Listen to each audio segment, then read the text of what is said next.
मैंने कहा mummy but मेरा मन कर रहा है कि मैं सुसाइड कर लूँ। मम्मी बोले शेरनी की बेटी है, ऐसे ही नहीं है, मैंने शेरनी को ही पैदा किया है, तू उन लड़कियों में से है ही नहीं जो हार जाए। मैडम बोले क्या बात है, क्या प्रॉब्लम है, क्यों नहीं खेलेगी? मैंने कहा मैम हमारे यहाँ ना गर्ल्स को खेलने नहीं देते। तो लोगों को लगा कि कुछ भी कह लो इसको। तो मेरे को लगा यार अपनी हरियाणवी दिखानी पड़ेगी। 150 फर्स्ट लिफ्ट लगाई जो कि पिछला रिकॉर्ड था। उसके बाद 155 पे मैंने रिकॉर्ड ब्रेक कर दिया। नॉर्थ इंडिया की तरफ से मैं फर्स्ट लेडी थी, ठीक है, जिसने रिकॉर्ड ब्रेक किया था। हाँ जी मैम, कैसे हो? बढ़िया, आप बताएं आप मैं कैसे बिल्कुल हैं? अच्छा मैम। तो मैम अपना आज है ना तीसरा पॉडकास्ट है। पहले निकेश भाई किरणदीप भाई के साथ कर चुके हैं। जी रो रहेगा बिल्कुल। जी रो का मतलब ये है कि अनफिल्टर्ड रहेगा, जी कोई बनावटी क्वेश्चंस नहीं रहेंगे। जी। तो अपनी ज़िंदगी के बारे में बात करेंगे मेनली। तो मैम अपने बारे में कुछ बताइए आप, है ना। मैं एक बहुत छोटे से गांव से हूँ। Okay ma'am. हाँ जी, जो रेवाड़ी के पास है हरियाणा में। रेवाड़ी के यहाँ से रेवाड़ी से 30 किलोमीटर दूर है, वहाँ गांव है मंदोला, जो अब श्रीनगर के नाम से जाना जाता है। तो वहाँ उस छोटे से गांव से निकल के आई हूँ। मम्मी मेरे जो हैं वो राजस्थान से हैं, पिताजी यहीं हरियाणा से मंदोला से हैं। तो पापा ने अपनी लाइफ में बहुत स्ट्रगल किया था और छोटे से गांव से लेके आप ये समझ लीजिए उन्होंने MA इंग्लिश है वो। मम्मा मेरे 8th पास हैं। ओके। और पापा MA इंग्लिश के साथ साथ उन्होंने स्कूल में भी जॉब की है, इलेक्ट्रिशियन का भी काम किया है। यूँ समझ लीजिए कि अपने दम पे वो एक अच्छी पोस्ट पे पहुँचे, हरियाणा पुलिस में भर्ती हुए और अभी एज ए SI रिटायर्ड हैं मेरे पिताजी जो हैं। हम 3 बहन भाई हैं, मेरे से 2 बड़े ब्रदर हैं मेरे। एक हरियाणा गवर्नमेंट में एज ए लेक्चरर हैं मैथ्स के, और छोटे वाले जो ब्रदर हैं जो कि मेरे से बड़े हैं, बट मैं उनको छोटा ब्रदर बोलती हूँ। तो वो हरियाणा पुलिस में ही हैं।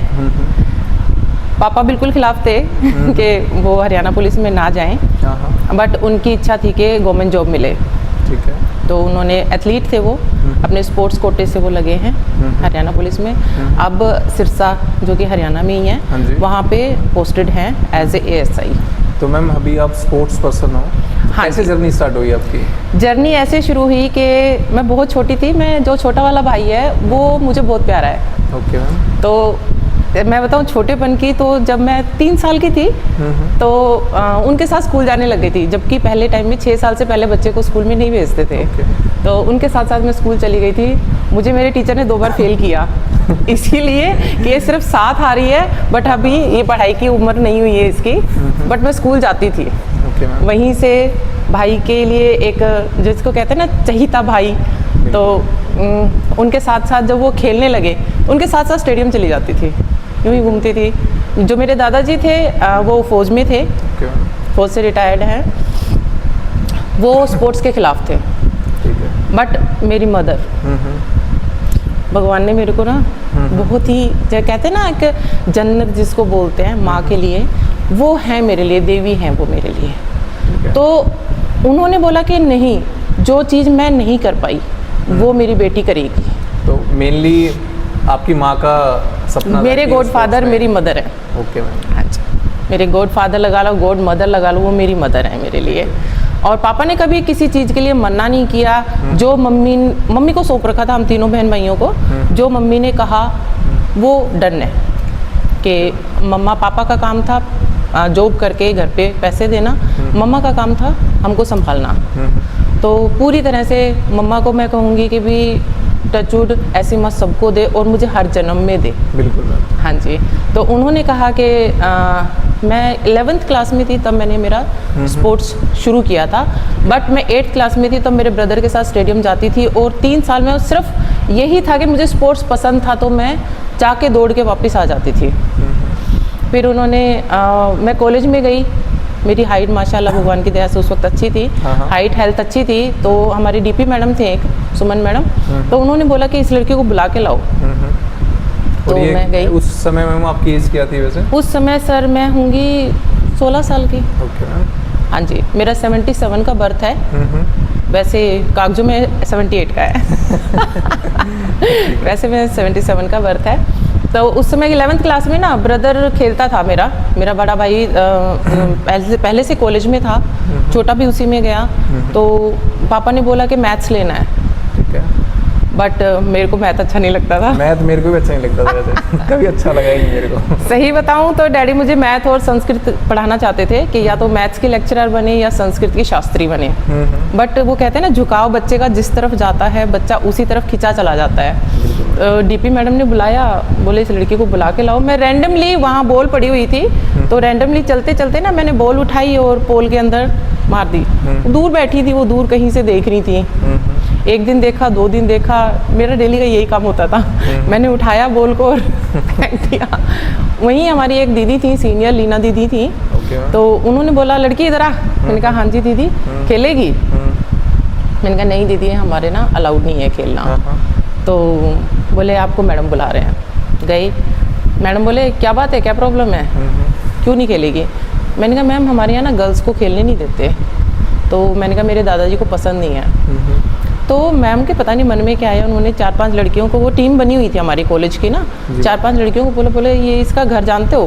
बोले हाँ जानते हैं मैडम, पास में ही है, कॉलेज के पास में ही था, सड़क पार करते ही। बोले जाओ ये इसकी मम्मी को मना के लाओ। मम्मी के पास आए सारी लड़कियाँ, बोले आंटी बहुत अच्छा खेलेगी, हाइट भी अच्छी है, भेजो। मेरे को देखा ऐसे उन्होंने, मैंने कहा मम्मा मैंने नहीं बोला इनको कि आप आओ, ये खुद आई है, डीपी मैम ने भेजा है। तो बोले ठीक है देख, खेल के देख, पर तेरे पापा को नहीं पता चलना चाहिए। पापा का था कि भाई बच्चा पढ़ाई करे, हाँ पढ़ाई करके आगे बढ़े, क्योंकि पापा ने और मम्मी ने स्ट्रगल देखा हुआ था। सही बात। तो वो चाहते थे कि भाई ये पढ़ लिख के कुछ अच्छा बने और फाइनेंशियली स्ट्रॉन्ग बन जाए। हाँ जी। तो डेफिनेटली जो स्किल्स हैं वो मेरे मदर फादर के थ्रू ही आए हैं मेरे अंदर। पापा से मैंने थोड़ा सा लोगों को आदर सम्मान करना सीखा। पापा ने जो सिखाया कि भी हाँ हम बड़ों का कैसे आदर करें। मम्मा ने कॉन्फिडेंस पूरा सिखाया कि हाँ अगर हम गलत नहीं हैं तो हमें, कहते हैं ना कि भी अगर हम सही हैं तो हमें अड़ना है, वो चीज़ सिखाई। मम्मा ने ये हमेशा ये चीज़ सिखाई कि अगर आप सही हो तो झुकना नहीं। सही बात।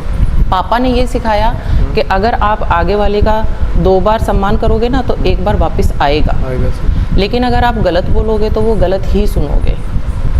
तो सारी चीज़ें, जैसे मैं डैडी के साथ जाती थी, मोस्टली पिताजी के साथ जाती थी, तो जैसे उनको बैंक वालों के साथ बात करते हुए देखती थी, दूसरों के, हालांकि पापा हरियाणा पुलिस में थे, बट फिर भी जो उनके जो वॉइस था ना वैसे कड़क होती थी। अगर आप मेरे पिताजी से मिलेंगे ना तो आप एक बार बाहर से देखेंगे तो आप डर जाएंगे, ऐसी वॉइस है उनकी, लाउड वॉइस जिसको बोलते हैं ना, जिसको कहते हैं ना कमांडर वॉइस जिसको बोलते हैं वो, बट वो अंदर से बिल्कुल मोम है।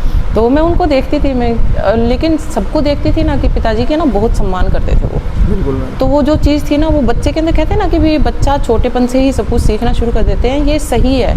मैं सिर्फ उनको देखती थी, ऑब्जर्व करती थी, तो वो चीज़ मैंने अपने अंदर ली। मम्मा का जो सही चीज़ के लिए हर जगह खड़े रहना, हमारे लिए खड़े रहना, इवन तक कि अगर हम सही हैं और अगर हमारे पिताजी से भी बात करनी होती थी तो वो अड़ जाती थी। मैम आपका फर्स्ट गेम कब रहा है वैसे? मेरा जो फर्स्ट गेम था सर, मैंने 11th क्लास में खेलना शुरू किया था। ठीक है मैम। भाई के साथ साथ तो जाती रहती थी। कौन सा गेम था वैसे? हैंडबॉल। हैंडबॉल था। हाँ जी। ठीक है, उसके बाद आप अभी स्पोर्ट्स में मतलब वेट लिफ्टिंग आप करने लगे? पावर लिफ्टिंग तो सर यूँ समझ लो कि ऐसे ही आ गई। ओके। चलते फिरते। ठीक है। हैंडबॉल के थ्रू मैं बताऊँ आपको, हैंडबॉल खेलते खेलते पहले 12th क्लास में मैंने नेशनल खेल लिया था। ठीक है मैम। क्योंकि एक जुनून सा बन गया था कि पहले कभी खेलने को नहीं मिला, फिर मम्मी ने इजाज़त दे दी तो खेले। खेलने के बाद फिर वो एक, कहते हैं ना कि एक दबा हुआ जो रूप रहता है वो आता है, वो आया अंदर। खूब पैशन से खेले। कॉलेज में तो लोग हमें यूँ भी बोल देते थे पागल है, यूँ ही बॉल मारती रहती है, बट वो जो प्रैक्टिस थी ना वो काम आई हमारे। मेरा स्पोर्ट्स करियर जो था वो सिर्फ 6 साल का था। उस दौरान अभी आप पावर लिफ्टिंग कर रहे हो, और ये कौन सी ईयर में स्टार्ट किया आपने? ये मैंने किया मई 26 मई 2023। 2023। हाँ जी। और तब से आप लगातार मेडल जीतते जा रहे हो पावर लिफ्टिंग? मेडल क्या, मेरी एक सर्जरी हुई थी, तो डॉक्टर ने ये बोला था कि भाई आप एक स्पोर्ट्स में हो। सर्जरी के बाद काफ़ी बड़ी सर्जरी थी, डॉक्टर ने बोला था कि भाई आप काफ़ी वीक हो चुके हो, तो आपको थोड़ा सा फिजिकल वर्कआउट, आप रनिंग वगैरह नहीं कर सकते हो, तो उसके लिए आपको थोड़ा सा जिम ज्वाइन करना पड़ेगा। मैंने कहा ठीक है मैम, मैं कभी जिम गई नहीं हूँ, डॉक्टर से मैंने बोला। बट अच्छा ये था कि मैं पहले से स्पोर्ट्स खेलती आ रही थी, डाइट अच्छी थी, सब कुछ अच्छा था, तो मैं वैसे ही 3 महीने हो गए थे मेरे ऑपरेशन को, तो मैं हमारी सोसाइटी के पास ही जिम था छोटा सा, वहाँ मैं किरण सर से मिली थी। किरणदीप? हाँ जी, किरणदीप सर तो बैठे थे, मैंने किरणदीप सर को देखा तो मैंने कहा ये एक पॉजिटिविटी से आई किरणदीप सर को देख के कि शायद मेंटर अच्छे हैं। बिल्कुल। तो वो साबित भी हुए। नहीं, वो अच्छे हैं वैसे। हाँ मैं तो उसे स्कूल टाइम से जुड़ा हुआ हूँ, मतलब स्कूल टाइम में फर्स्ट टाइम मिले थे 2009 में शायद, तब से दोस्ती इतनी गहरी हुई कि आज तक साथ में है जी। उनको देखते ही एक पॉजिटिविटी आई, और जो उनका बात करने का तरीका था और जो उनकी नॉलेज थी, तो हम भी स्पोर्ट्स से हैं, पता चल गया कि भी हाँ मेंटर अच्छे हैं। तो मैंने सर को बोला, मैंने कहा सर ऐसे ऐसे है और मेरी सर्जरी हुई है, तो मैं हल्की फुल्की फिजिकल फिट रहने के लिए, क्योंकि हार्मोन चेंजेस बहुत आएंगे मेरे अंदर, मैंने सर को सारी प्रॉब्लम बताई। बोले ठीक है मैम। अभी 2 महीने हुए थे मेरे को ट्रेनिंग करते हुए। सर ने बोला मैम आप क्या एम लेके आए हो? मैंने कहा सर फिजिकल फिट ओनली, वैसे मैं ग्राउंड में हूँ, जॉब करती हूँ, एज ए कोच हूँ मैं अपॉइंटेड हरियाणा गवर्नमेंट में। तो उन्होंने बोला कि भी मैम आप ना नॉर्मल नहीं है। मैंने कहा, मैं डर गई, मैंने कहा सर क्या नॉर्मल क्या नहीं, अब नॉर्मल हूँ मैं? बोले नहीं नहीं नहीं नहीं, you are not a normal lady. मैंने कहा सर आप बताएं क्या स्पेशलिटी है? कहते आप पावर लिफ्टिंग करेंगे, पसंद है आपको? मैंने कहा सर मैं जिम ही पहली बार आई हूँ, मैंने आज से पहले कभी जिम की शक्ल नहीं देखी। बोले मैम आप करिए, मैं आपके साथ हूँ। मैंने कहा सर पूरा सिखाना पड़ेगा, मुझे कुछ नहीं आता है। तो उन्होंने बहुत इंटरेस्ट से, बहुत लगनता से मेरे को सिखाया, और मैं सही बताऊं, उन्होंने आज से 2 साल पहले कही थी कि मैम जब आप करोगे ना तो आप 2 साल के अंदर 170 लगा लोगे, और आप मानोगे नहीं, पिछले महीने में 170 लगा के आई हूँ डेडलिफ्ट। बिल्कुल। हाँ जी। तो आपकी जर्नी कितने वेट से स्टार्ट हुई और अभी? मैंने सही बताऊं तो जब फर्स्ट टाइम मैंने लिफ्ट, सर ने मेरे को देखा था कि भी एक बार मैम उठा के देखना, तो 50 किलो मैं बहुत मुश्किल से उठा पाई थी। नेक्स्ट डे थोड़ा सा मन में आया, तो मैंने कहा सर एक बार 20 बढ़ाऊं? बोले मैम बैक में तो पेन नहीं आएगा। मैंने कहा सर देखते हैं। बिल्कुल। 70 उठाया, 70 में थोड़ा सा बैक पेन हुआ, तो बोले मैम प्रैक्टिस करो आप। मैंने प्रैक्टिस की, उन्होंने स्किल्स सिखाई, मैंने बहुत इंटरेस्ट से उनसे सीखा, कोशिश की उनसे सीखने की, बट उन्होंने अपनी टेक्निकली चीज़ें शुरू की मेरे साथ, डाइट प्लान बनाया, और दोनों टाइम ट्रेनिंग के लिए शेड्यूल बनाया। तो फिर उन्होंने बोला कि मैम आप जिस हिसाब से मैं करूँगा उस हिसाब से अगर आप चलेंगे तो डेफिनेटली हम एक दिन रिकॉर्ड तोड़ेंगे। बिल्कुल। मैंने कहा सर आप बहुत ज़्यादा उम्मीद कर रहे हैं। हाँ। तो बोले कि मैम एक गुरु बता सकता है कि उसका चेला कैसा है। सही बात। तो मैंने कहा सर ठीक है, अगर आपको कॉन्फिडेंस है तो जैसा आप कहेंगे वैसा करेंगे। मैंने यही बात मेरी मम्मी को भी बताई। मम्मी कहते बेटा तू कर सकती है, तुझे नहीं पता है, तू कर सकती है। मैंने कहा ठीक है। मैंने कहा जब मेरे लाइफ के 2 स्पेशल बंदे बोल रहे हैं तो करते हैं। उस दिन से फिर मैं शाम को आई, मैंने सर को बोला, मैंने कहा सर आज से शुरू करते हैं। बोले मैम आज सोचा आपने? मैंने कहा हाँ मैंने तो आज ही सोचा है। बोले मैं तो महीने भर पहले सोच चुका था कि आपको करवाना है। ठीक है सर करते हैं। आप ये देखो मैं 26 मई को 2023 को आई थी, और अगस्त से या सितंबर से हमने ट्रेनिंग शुरू कर दी थी। अभी 2 साल हो गए? हाँ जी, मतलब 2 साल होने 2 साल होने वाले हैं। तो फिर ना कंपटीशन वगैरह निकल रहे थे, तो मैंने बोला, मैंने कहा सर आप मुझे कहीं खिलाते तो हो ही नहीं। बोले मैम नहीं अभी नहीं खिलाएंगे आपको, हम खिला दूंगा मैं आपको। मैंने कहा ठीक है। फिर धीरे धीरे करके ना ऐसे ही हम एक बार रिफ्रेशर कोर्स के लिए पटियाला गए थे हमारी गवर्नमेंट की तरफ से ना, तो वहाँ एक वेट लिफ्टिंग की हमें कोच मिली थी। ठीक है। तो उनको मैंने बताया कि ऐसे ऐसे मैं लिफ्टिंग करती हूँ। तो बोले मैम आप लिफ्टिंग करो, आप पावर लिफ्टिंग करो, वेट लिफ्टिंग करो। आप बहुत अच्छे जाओगे, ठीक है। फिर गोपाल सर से मिले जो हरियाणा के सेक्रेटरी हैं, ठीक है। उन्होंने बोला, तो फिर हमारा गवर्नमेंट की तरफ से ना एक रहता है कि आप सिविल सर्विस खेलेंगे तो आपको इंक्रीमेंट मिलता है हमको। Okay, ma'am. अदर गेम से खेलते हैं हम, तो जैसे मैं हैंडबॉल कोच हूँ, ठीक है। तो अगर मैं किसी अदर गेम से खेलती हूँ और सिविल सर्विस में अगर हमारा मेडल आता है तो हमें एक इंक्रीमेंट मिलता है गवर्नमेंट की तरफ से, ठीक है। प्रमोट करने के लिए कि भाई हाँ हम एक एज के बाद। तो सिविल सर्विस मेरा पहला था मार्च 2024 में। ठीक है मैम। तो गुरु का आशीर्वाद लेके किरणदीप सर का हम खेलने गए। 84 प्लस में मैं खेली। ओके। वहाँ मैंने पहली जो लिफ्ट थी, यहाँ मेरी जो रेडी थी मैं लगा के गई थी 125। ठीक है। तो था अंदर जिगरा लेके गए थे। हाँ। तो मैंने वहाँ 135 स्क्वाट लगाई, 60 बेंच लगाई ओके। और 150 डेड लगाई थी। टोटल मेरा 345 बना था वहाँ पे। ठीक है मैम। गोल्ड आया। आगे गुरुजी को प्रणाम किया। नो डाउट उनका आशीर्वाद था। उन्होंने, मेरे को नहीं मालूम, उन्होंने यहाँ बोला था कि देखना मैम का गोल्ड आएगा। मैंने कहा सर आपको कैसे पता था? बोले मुझे पता था। ठीक है। वो सर का कॉन्फिडेंस था, तब तक हम इस जिम में आ चुके थे। तो अभी मैम लास्ट आपका गेम आपने लास्ट मेरा हुआ है सर मैं बताती हूँ। उसके बाद हम गए इंदौर खेलने। Okay ma'am. वहाँ मास्टर कंपटीशन हुआ था। ठीक है। तो सर ने 3 महीने पहले ही हमारा सितंबर में हुआ था वहाँ पे। तो 3 महीने पहले ही सर ने बोल दिया था कि भी मैम रिकॉर्ड तोड़ना है। मैंने कहा सर रिकॉर्ड? बोले हाँ रिकॉर्ड तोड़ना है। अपना रिकॉर्ड 150 का है, अपने को 155 से अबव करना है। ठीक है। इंदौर गए खेलने, मास्टर 1 में खेले हरियाणा नॉर्थ की तरफ से। मैं आपको बता दूं नॉर्थ की तरफ से मैं पहली लेडी हूँ। ठीक है। और वो भी एज पावर लिफ्टिंग में पहली लेडी हूँ, और वो भी at the age of 47। Okay ma'am. हाँ जी। तो वहाँ खेलने गए सब, मैंने वहाँ रिकॉर्ड बनाया। 150 फर्स्ट लिफ्ट लगाई जो कि पिछला रिकॉर्ड था। ठीक है। उसके बाद 155 पे मैंने रिकॉर्ड ब्रेक कर दिया। नॉर्थ इंडिया की तरफ से मैं फर्स्ट लेडी थी। ठीक है, जिसने रिकॉर्ड ब्रेक किया था। उसके बाद स्क्वाट लगाई, बेंच लगाई 65 की, और स्क्वाट लगाई मैंने 145 की। ठीक है। हाँ जी मैम, अभी एक स्पोर्ट्स पर्सन आपको, तो डाइट का क्या रहता है मैम आपका? मतलब मॉर्निंग से इवनिंग तक की डाइट क्या रहती है आपकी? सर बस ये मत पूछिए।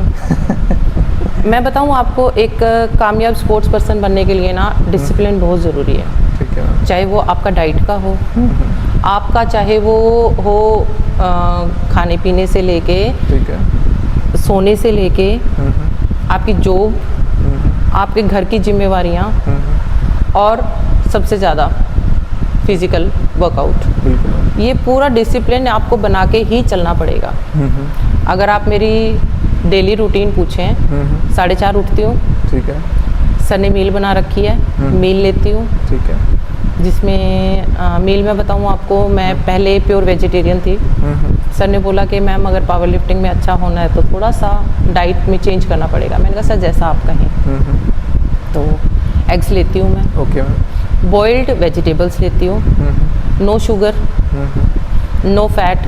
फैट मीन्स तली भुनी चीज़ें, बाहर का खाना नहीं, फास्ट फूड बिल्कुल नहीं। Green vegetables, all the green vegetables, rice. जैसे हमारी डाइट चेंज होती रहती है। ठीक है। तो उसमें अगर सर रोटी वगैरह ऐड करते हैं तो हम खाते हैं, नहीं तो ओनली राइस। वो भी हम कहते हैं ना कि पहले के ज़माने में जैसे मम्मी और ही करते थे कि बॉयल चावल उबाल के उनका पानी निकाल के फिर वो वाले चावल, उस तरह के चावल हम खाते हैं। ठीक है। ब्राउन राइस खाते हैं। इसके अलावा ऐसा तो कुछ खास नहीं। ठीक है मैम, आपकी फर्स्ट मील आपने जैसे बताया मॉर्निंग में एग वगैरह? हाँ जी, मॉर्निंग में जैसे मैं लेती हूँ 4 अंडे। ओके। हाँ जी, और ड्राई फ्रूट्स। ठीक है। सोक्ड ड्राई फ्रूट्स, रात ओवरनाइट सोक्ड ड्राई फ्रूट। उसमें भी क्या होता है, सुबह सुबह हम बादाम लेते हैं। ठीक है। बादाम, 2 बादाम, 4 एग वाइट, और उसके अलावा ओट्स ले लेते हैं। ठीक है ना। ओट्स में अगर हनी मिलाना होता है तो मिला लेते हैं। 1 बनाना। ठीक है। ये हम लेते हैं, प्लस 1 स्कूप प्रोटीन। ठीक है। ये हमारी ब्रेकफास्ट 5 बजे की होती है। तो आपको प्रोटीन की नीड कब मतलब कि महसूस हुई कि मेरे को सप्लीमेंट्स लेने की अब नीड रहेगी? सप्लीमेंट्स ऐसे मैं नहीं लेती, बट जब मैं यहाँ जिम करके जाती थी ना शुरू में, तो मैंने सर को बोला कि सर मेरी ना थकावट ख़त्म नहीं होती है। तो बोले मैम प्रोटीन सोर्स लेना पड़ेगा, क्योंकि जो हम यहाँ अपनी बॉडी के मसल्स को तोड़ के जाते हैं तो उनको रिपेयर करने के लिए हमें प्रोटीन की बहुत ज़रूरत होती है। तो वो आपको अपनी डाइट में शामिल करना पड़ेगा। तो मैंने कहा सर वैसे तो मैं फुल ऑफ प्रोटीन डाइट ले रही हूँ जो आपने मुझे बताया है, इसके अलावा फिर आप मुझे बताइए कि क्या लें। तो फिर उन्होंने प्रोटीन का दिया मेरे को सोर्स। उन्होंने, मैंने कहा सर जो आप कहें, तो उन्होंने मुझे प्रोटीन दिया। उसके बेनिफिट्स रहे मतलब? उसके बेनिफिट्स रहे, देखिए नो डाउट बेनिफिट्स रहे कि जब मैं सुबह जैसे मैं प्रोटीन लेती थी तो जब मैं वर्कआउट करती थी मैं अपने आप को ज़्यादा एक्टिव फील करती थी, थकावट नहीं होती थी मुझे। तो मैं सप्लीमेंट्स में अभी आप क्या क्या ले रहे हो? मतलब जैसे एक तो प्रोटीन हो गया, वे प्रोटीन आई थिंक। हाँ, वे प्रोटीन, आइसोलेट प्रोटीन लेती हूँ। क्रेटीन मैं कभी कभी लेती हूँ, जब मुझे सर मेरी डाइट में लिखते हैं कि अभी आपको इस वक्त क्रेटीन लेना है, मैं तभी लेती हूँ। वो कंपटीशन के आसपास मसल्स बिल्ड होती हैं, आपको पता है उसके, तो उसमें महीना भर पहले या 10 दिन पहले शुरू करते हैं क्रेटीन। उसके अलावा मैं लेती हूँ B12, D3, ओमेगा, है ना, और बीकासूल, जो माइक्रोन्यूट्रिएंट्स हैं। हाँ, माइक्रोन्यूट्रिएंट्स हैं, यही बस, इसके अलावा कुछ नहीं। इसके बेनिफिट्स है आपको? बेनिफिट्स हैं, नो डाउट बेनिफिट्स हैं। एक जिंक एंड मैग्नीशियम लेती हूँ मैं। जिंक एंड मैग्नीशियम जो होता है मेरे को सोने में बहुत हेल्प करता है। पहले डीप स्लीप में? हाँ, डीप स्लीप में। जैसे शाम को मेरे को नींद नहीं आती थी वर्कआउट करने के बाद, तो मैंने सर को बताया, मैंने कहा सर मुझे थोड़ा सा डिस्टर्बेंस हो रहा है, नींद नहीं आ रही मुझे, क्योंकि मेरे मसल्स पेन होते थे। तो सर बोले कि ना जिंक लेते हो आप? मैंने कहा सर आपने जो लिखा उसके हिसाब से चल रही हूँ। बोले आप ये जिंक और ऐड करो इसमें। तो जिंक और मैग्नीशियम लेने के बाद मेरे को अच्छी नींद आती थी। ठीक है, आप सजेस्ट करना चाहोगे मतलब कि ओनली स्पोर्ट्स पर्सन ले सकते हैं, फिर कोई भी ले सकते हैं? नहीं, एनीबडी कैन। और मैं ये कहूँगी कि after 30 years for females it's very necessary. मैं बताऊँ आपको, मैं स्पोर्ट्स यहाँ पावर लिफ्टिंग में नहीं आती थी, उससे पहले भी मेरे को थोड़ा मेरे को डॉक्टर सजेस्ट करते थे कि आप तो स्पोर्ट्स पर्सन हो तो आप सारी पूर्ति हो जाती है आपकी, क्योंकि आपकी डाइट अच्छी है। आप लोगों को शुरू से ही वही डाइट, हम शुरू से, मैंने बताया ना मम्मी ने बहुत स्ट्रगल किया है, तो शुरू से ही हमारे घर में वो कहते हैं ना देसी हरियाणवी खाना, वो था हमारे घर में, वही दूध घी का खाना था। बिल्कुल, हम तीनों टाइम यूँ समझ लीजिए देसी। वो सुबह सर हम स्टेडियम से आते थे, मैं आपको बताऊं, स्टेडियम से हम आते थे तो वो कहते हैं ना वो मोटे मोटे छेद वाली रोटी जिसको बोलते हैं, वो डेफिनेटली मम्मा रात को बना के रखती थी, और सुबह मम्मी जो देसी मक्खन होता है ना वाइट वाला, वो उसके ऊपर रखना और वो खाना। बोलते हैं उसको, मतलब वो क्या बोलते हैं, अपने चिमटे से वो ऐसे कर देते हैं। हाँ, चिमटे से ऐसे ऐसे करके रात को जो बनाते हैं वो वाली मोटी रोटी, उसके साथ मक्खन डाल के और देसी खांड डाल के खूब खाया हुआ है सर। हमारी ब्रेड तो वही होती थी हमारी ब्रेड तो वही होती थी भैया हाँ जी। तो मैं यही कहूँगी सर कि ना हम जो आउटर सोर्स नहीं ले पाते हैं, जो हमारी बॉडी नहीं बनाती है, वो हमें डेफिनेटली लेना चाहिए। ठीक है। और या क्या, मैं एज ए स्पोर्ट्स पर्सन मैं बताती हूँ आपको, मैं भी पहले यही सोचती थी कि ये सारे चोचले हैं भाई, लेकिन अब लगता है कि नहीं, जब मेरी लाइफ के अंदर चेंज आया है, मैं और ज़्यादा एक्टिव हुई हूँ, तो मुझे लगता है कि नहीं, डॉक्टर्स गलत नहीं बोलते, जो फिजिकल ट्रेनर्स होते हैं वो गलत नहीं बोलते हैं। हम स्पोर्ट्स पर्सन होते हैं। अब मैं मेरे बच्चों को, जो ट्रेनर्स हैं मेरे, जैसे मैं कोच हूँ तो आपको बताया मैंने पहले भी, तो उनको मैं अब सजेस्ट करती हूँ कि बेटा आपको ये लेना है। ड्राई फ्रूट्स और जैसे मूंग मोट चना, ये तो हम बोलते ही थे पहले, बट अब मैं जैसे यंग बच्चियां हैं जो 16 साल से ऊपर की हो गई हैं, मैंने उनको बोलना शुरू किया है कि आप ये जो चीज़ें हमारी 9 प्रोडक्ट्स जो हमारे नहीं बनाती हैं बॉडी, वो आपको लेने ही लेने हैं।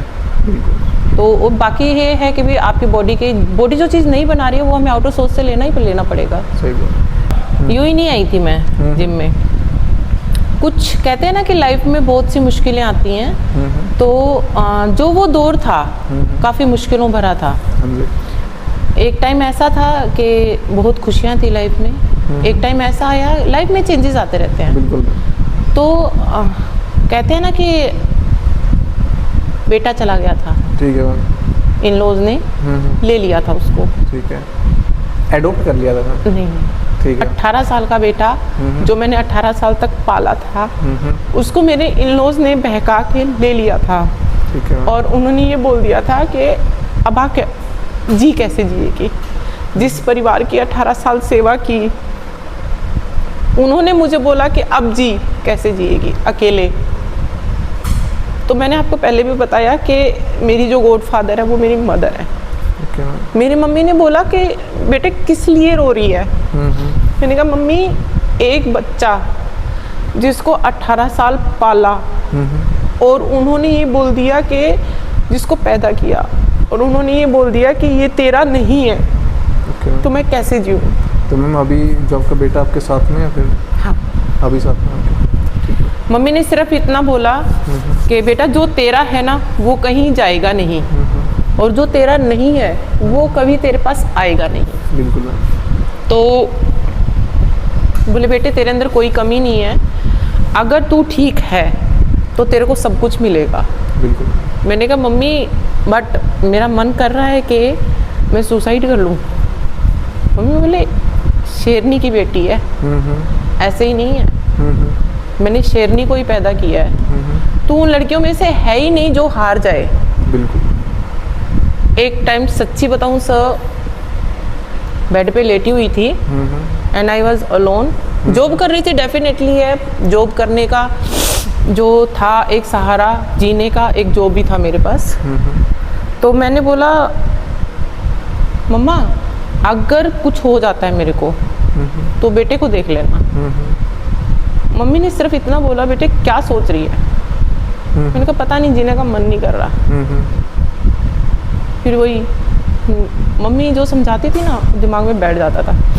मम्मी ने सिर्फ इतना बोला कि किसके लिए जाएगी, बस इतना बता दे, उनको फर्क क्या पड़ेगा, काम वो कर कि लोग तुझे याद करें। बिल्कुल। और रियलिटी में मैम सोसाइटी को कुछ फर्क नहीं पड़ता। हाँ जेन्युइनली।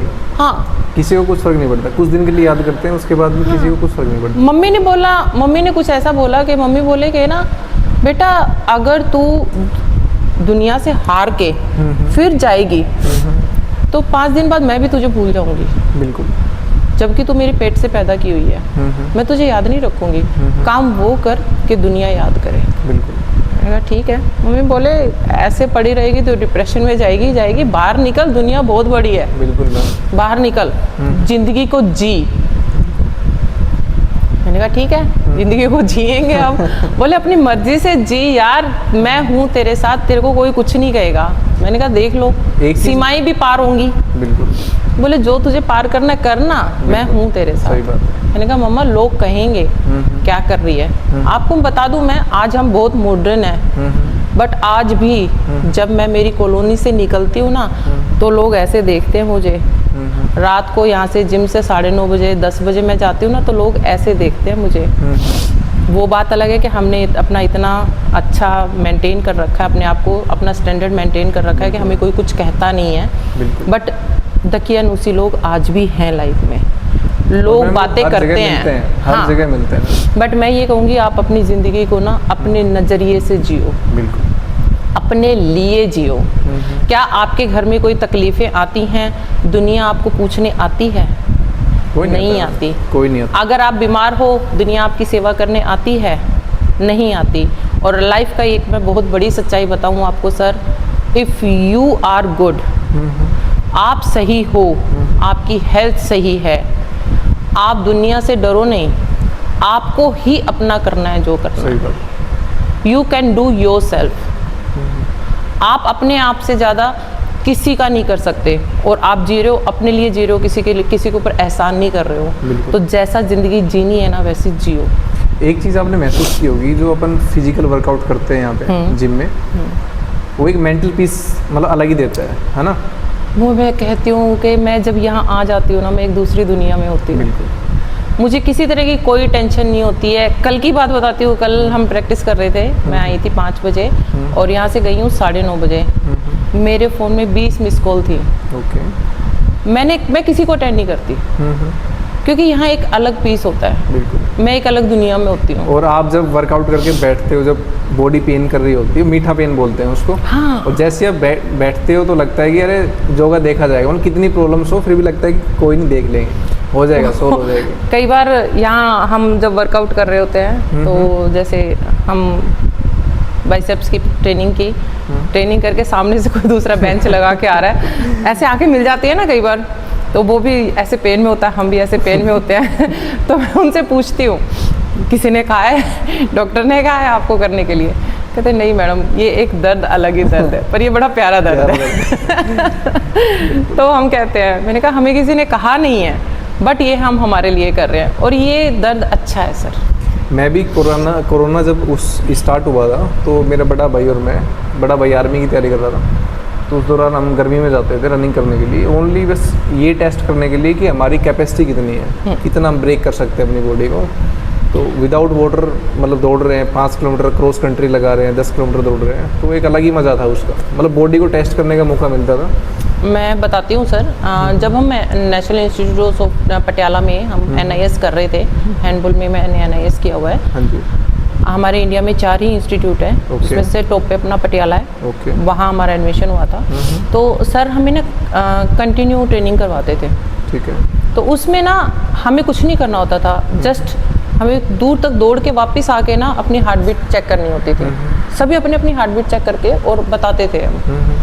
तो वो जो हमारा दौड़ के वापस आके और जो हम हमारी हार्ट बीट बताते थे ना, और जब वो हमारा रिलैक्स मिलता था हमारी बॉडी को, वो जो पेन के बाद जो रिलैक्स होता था और उसके बाद दोबारा पेन लेने का मन करता था। उसका मोटिव क्या होता था मैम वैसे हार्ट बीट चेक करने का उस दौरान? क्या होता है कि जब हम स्पीड का ट्रेनिंग करते हैं तो हम हार्ट बीट इसलिए चेक करते हैं कि हमारे अंदर हमारी कैपेबिलिटी कितनी है दौड़ने की। ओके। हाँ, तो उससे ये पता चलता है कि हमारा हार्ट कितना मजबूत है। ठीक है। अगर आपकी हार्ट बीट जितनी ज़्यादा तेज है इसका मतलब आपके हार्ट कमज़ोर है। ओके।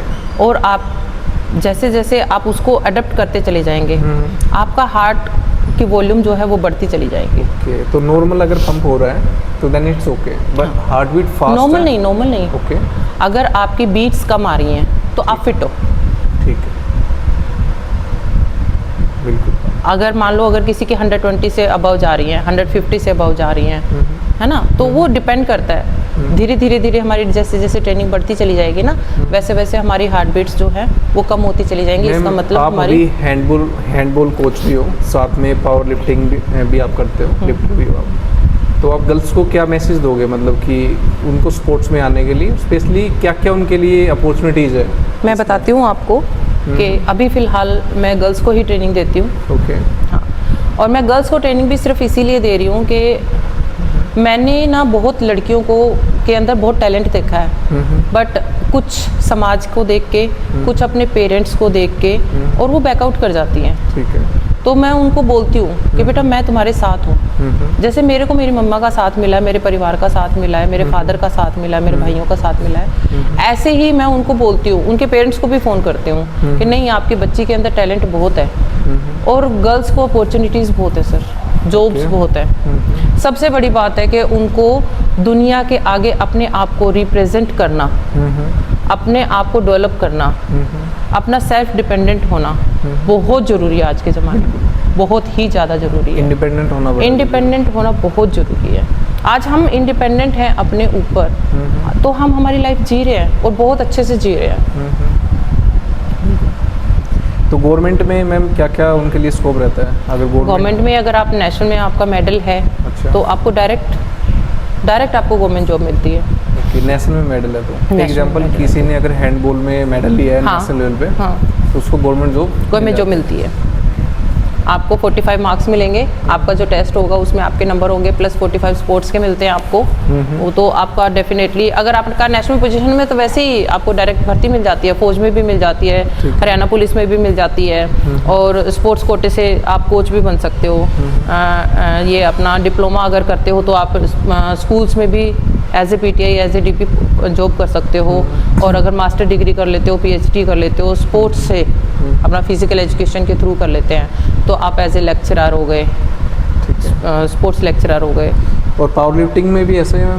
पावर लिफ्टिंग में है सर, अभी जैसे अब हम कल ही चेक कर रहे थे, तो उसमें 2018 में कॉमनवेल्थ में है अपना ठीक है। हाँ, इसमें है पूरा। रेलवेज में बहुत ज़्यादा भर्ती हो रही है इसमें। ओके। बॉडी बिल्डिंग हो गया, मैन फिजिक हो गया, पावर लिफ्टिंग हो गया, वेट लिफ्टिंग हो गया। क्रेज तो आपको पता है इंडिया में बहुत ज़्यादा होता तो जा मैम रहा अभी है। आपके फ्यूचर्स प्लान्स क्या क्या हैं, मतलब स्पोर्ट्स में? फ्यूचर प्लान तो देखिए, जैसे किरणदीप सर बोल रहे हैं आगे एक और कहना नहीं चाहूँगी अभी मैं, पर हाँ सर बोलते हैं कि भी ना बोलो नहीं करके दिखाओ। हाँ हाँ। तो चाहती हूँ एक और ब्रेक करना रिकॉर्ड अपना, जैसे बेंच का हो गया। गोवा में गए थे हम लोग, हाँ जी। तो वहाँ भी हमने जो ओल्ड जो हमारा था वो 75 था। ओके। तो 80 kg से मैंने पुराना जो रिकॉर्ड था वो ब्रेक किया, और फिर थर्ड लिफ्ट में अपना ही रिकॉर्ड 90 kg से ब्रेक किया। तो मास्टर 1 में पहले 75 में रिकॉर्ड था, अब वो 90 kg है जो वो मेरा ही है। और अब सर बोल रहे हैं कि अभी स्क्वाट का और रह गया है, तो वो और ब्रेक करना चाह रहे हैं उस पर भी अपना नाम लिखवाना चाह रहे हैं। नहीं बिल्कुल मैम, हाँ जी, हमें उम्मीद है कि आप बहुत आगे बढ़ेंगे जी। है ना। मैं आपको बताऊं, एक जो फीमेल होती है ना, आपको बुरा लगेगा। ओके।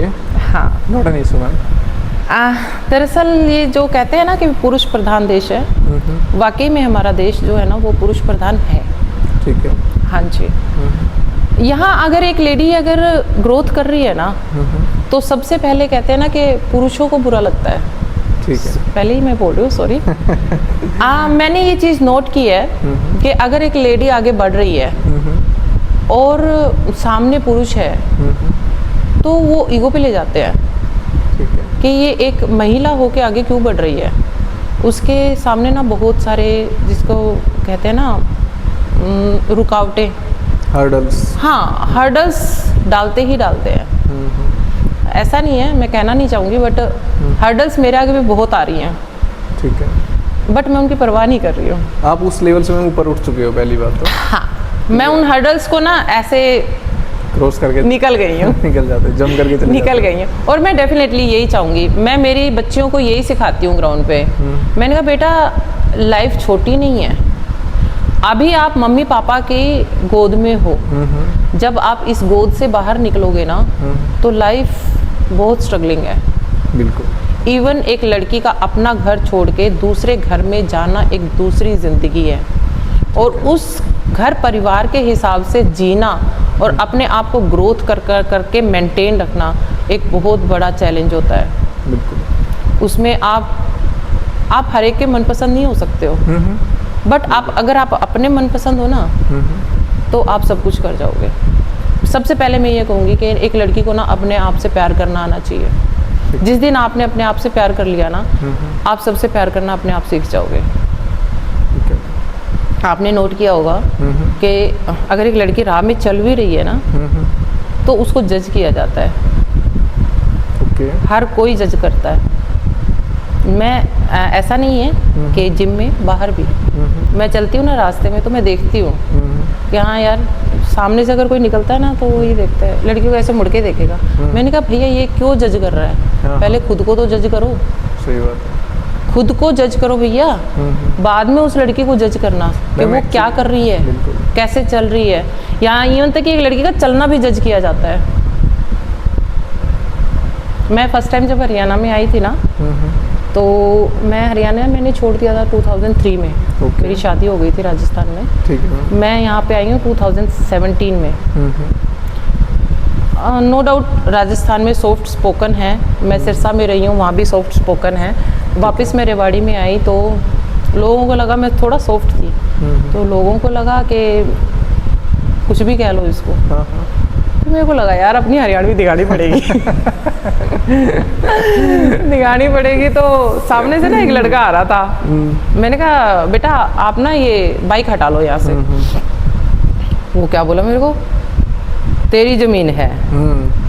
मैंने कहा बेटा ये मेरा ग्राउंड है, मैं यहाँ ट्रेनिंग दे रही हूँ, आप ना इसको हटा लो। सर मैं कितना सॉफ्ट बोल रही हूँ, बहुत आराम से। क्या मैं उसको गलत बोली? कुछ गलत नहीं बोला आपने। बोला आता ना दिखा दूंगा मैं मैंने कहा भाई ना, मैंने कहा लठाना पड़ेगा। मैं कहा सुन, मगा जितना तू है ना, मगा तेरे तो दुगनी हूँ मैं। और मगा ठा के ले जा, मगा ना तो इसी भगाऊंगी, मगा याद कर लेगा, मगा तीतरी बना दूंगी। ऐसे देखा कहूँ हूँ तो जाऊँ हूँ तो बोल रहे क्यों है मगर चाल ले पर है। ये रेवाड़ी का सीन है।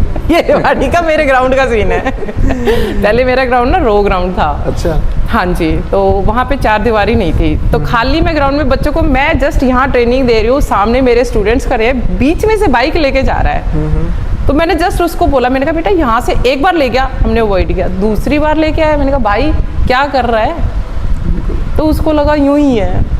हमें दिखानी पड़ेगी इसको। कई बार हरियाणवी काम आ जाती है। हाँ, नहीं हरियाणवी नहीं, क्या होता है कि कई बार ना हम लोग ये मिसअंडरस्टैंड कर जाते हैं कि अगर ये प्यार से बोल रहा है तो इसके अंदर दम नहीं है। हाँ, या फिर ये दब गया।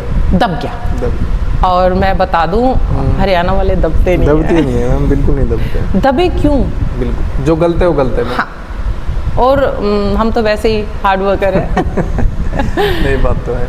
मैं शुरू में यहाँ पे मैंने ज्वाइन किया था ना जिम में, तो सच बताऊँ तो आपको, मैं सोचती थी कि यार क्यों कर रही है, लेकिन जो मसल्स के अंदर, बॉडी के अंदर जो मीठा मीठा पेन था, और जो बॉडी के अंदर जब शरीर में जान आने लगी ना, मैंने कहा यार ये दर्द अच्छा है। सही बात है, स्वीट पेन। ऐसा नहीं है, ये दर्द हमने हमारे टाइम पे, उस समय हमारे गौतम कोच साहब थे, तो उन्होंने हमें बहुत अच्छी ट्रेनिंग दी हुई है। ओके। बहुत इंटरनेशनल निकाले हुए हैं। तो वो हमें कंटिन्यू 20 राउंड्स ट्रैक के, 400 मीटर जो ट्रैक होता है उसके 20 राउंड्स हमें नॉर्मली वीक में 3 बार देते ही देते थे। तो पेन से तो हम पहले से वाकिफ थे, बट वो भूल गए थे, कई सालों से ट्रेनिंग छोड़ दी थी तो वो भूल गए थे। देखिए मैं शुरू से ही श्रिंक माइंडेड मैं कभी भी नहीं रही, नैरो माइंड मेरा कभी भी नहीं रहा, क्योंकि मैं शुरू से ही एक ऐसे घर में पली बड़ी हूँ जहाँ लड़कियों को पूरी आज़ादी रही है। मैं आपको अपनी लाइफ की एक बहुत अच्छी बात बताती हूँ, अगर मेरे भाई 8 बजे से लेट आते थे, मेरे भाई पिटते थे। ठीक है।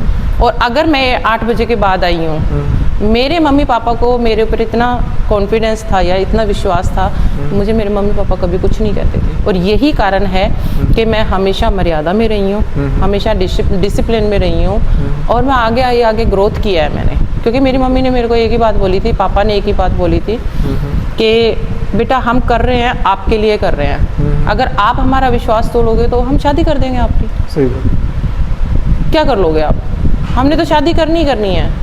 अच्छा मैम, वर्किंग वुमेन्स हैं जो भी अभी, या फिर जो अभी घर पे हैं, उनको आप क्या सलाह दोगे? मतलब जिम उनको आना चाहिए, नहीं आना चाहिए? बिल्कुल सर, मैं ये कहूँगी कि हम इंडियन वुमेन्स की, पता है सर, हम डस्टबिन भी हैं। ओके। हम, हाँ, इंडियन हम डस्टबिन है। ओके। इवन मैं कहूँ ना, अब मैंने अपना डाइट पे मैं ज़्यादा फोकस करने लगी हूँ, इससे पहले मैं भी डस्टबिन थी। आपके हस्बैंड ने खाना छोड़ दिया, रात का खाना बच गया, ज़्यादा बन गया, तो वो सब हमारे अंदर जाता है, फीमेल के अंदर जाता है। जो मैंने देखा है मोस्टली अपने घर में, हम ही काम वाली हैं, हम ही धोबन हैं, और पोछा लगाने वाली भी हम ही हैं। ठीक है, डस्टबिन भी हम ही हैं। सुबह 4 बजे से लेके रात के 11 बजे तक सोना, नो सैलरी। No salary. हमारी मम्मी को क्या सैलरी मिली है? No appreciation. अगर बच्चे बिगड़ रहे हैं तुम्हारी वजह से बिगड़ रहे हैं, अगर बच्चे अच्छा कर रहे हैं तो हमारी वजह से अच्छा कर रहे हैं। ये एक मेल के अंदर ये है कि अगर बच्चा अच्छा कर रहा है तो उनकी वजह से कर रहा है, बच्चा बुरा कर रहा है तो हमारी वजह से बुरा कर रहा है। ये मैंने मेरे घर में भी फेस किया है। अगर मेरा बच्चा शरारतें कर रहा है, स्कूल में कुछ इनडिसिप्लिन कराया है, तो उन्हें बिगाड़ा है, और अगर कुछ अच्छा कर रहा है, देखा मेरा बेटा है। दूसरा, सेहत के लिए मैं ये कहूँगी कि आपने मेरे से क्वेश्चन किया था कि क्या फीमेल्स को, तो मैं यही कहूँगी भैया, लेडीज़ को हाथ जोड़ के कहूँगी मैं, घर से निकलो, एटलीस्ट 1 घंटा अपने लिए निकालो। मैं मेरे ग्राउंड में जितनी भी मदर्स आती हैं, मैं सबको बोलती हूँ कि मैम, मैं एज ए फीमेल लगा लो, एज ए ट्रेनर लगा लो, एज ए कोच लगा लो, मैं ये कहूँगी प्लीज़ अपने लिए जीना शुरू करो। एक फ़ीमेल अपने लिए नहीं जीती है। अरे यार, 1 घंटा तो जियो अपने लिए। 1 घंटा अपने लिए अगर लेडी जीने लग गई ना, वो एक अलग लाइफ होगी उसकी। तो मैम, आज आपको कैसा लगा यहाँ, पहले ही बताइए। सर मैं बताऊँ आपको, लाइफ में मेरे को नहीं लगा था कि मेरा कोई ऐसे इंटरव्यू लेगा। मुझे बहुत ही अच्छा लग रहा है, and thanks to you, thanks to Kirandeep sir.